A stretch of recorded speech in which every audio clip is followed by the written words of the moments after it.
ক্ষমতাচ্যুত প্রধানমন্ত্রী শেখ হাসিনা সশরীরে উপস্থিত থাকুক বা ভারতে পালিয়ে থাকুক, তার বিচার হবেই বলে মন্তব্য করেছেন অন্তর্বর্তী সরকারের প্রধান উপদেষ্টা ডক্টর মোহাম্মদ ইউনূস। দেশ জুড়ে তোলপাড় ওয়ালটন ফ্রিজ কিনে আপনিও হয়ে যেতে পারেন মিলেনিয়ার। ব্রিটিশ সংবাদ মাধ্যম স্কাই নিউজকে দেয়া এক সাক্ষাৎকারে তিনি বলেছেন, বিচার অবশ্যই হবে। শুধু তিনি নন, তার সঙ্গে যারা জড়িত, তার পরিবারের সদস্য, তার সহযোগী ও ঘনিষ্ঠ ব্যক্তিরাও বিচারের আওতায় আসবেন। প্রবল গণ আন্দোলনের মুখে গত 5 আগস্ট ভারতে পালিয়ে যাওয়ার পর থেকেই সেখানে আছেন শেখ হাসিনা। ছাত্র জনতার আন্দোলনের বিরুদ্ধে আওয়ামী লীগ সরকারের চালানো দমন পীড়নকে গণহত্যা বিবেচনা করে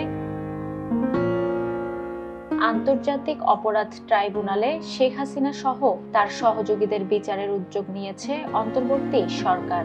এছাড়া গোপন বন্দি শিবিরের একটি নেটওয়ার্ক পরিচালনা করার অভিযোগ রয়েছে তার বিরুদ্ধে, যেখানে সন্ত্রাস বিরোধী যুদ্ধের নামে রাজনৈতিক প্রতিপক্ষকে আটকে রাখা, গুম ও হত্যার মতো ঘটনা ঘটত বলে অভিযোগ রয়েছে। হত্যা ও গুমের মামলায় শেখ হাসিনার বিরুদ্ধে গ্রেফতারি পরোয়ানা জারি করেছে ট্রাইব্যুনাল। শেখ হাসিনাকে ফেরত পাঠানোর অনুরোধ জানিয়ে সরকার ভারতকে আনুষ্ঠানিক চিঠি পাঠালে দিল্লি তার উত্তর দেয়নি বলে সাক্ষাৎকারে জানান ডক্টর ইউনূস। তবে তিনি জোর দিয়ে জানিয়েছেন, শেখ হাসিনাকে অবশ্যই বিচারের মুখোমুখি হতে হবে। তা তিনি সশরীরে বাংলাদেশে থাকুন বা না থাকুন, ভারতে থাকলেও তার অনুপস্থিতিতে বিচার চলবে।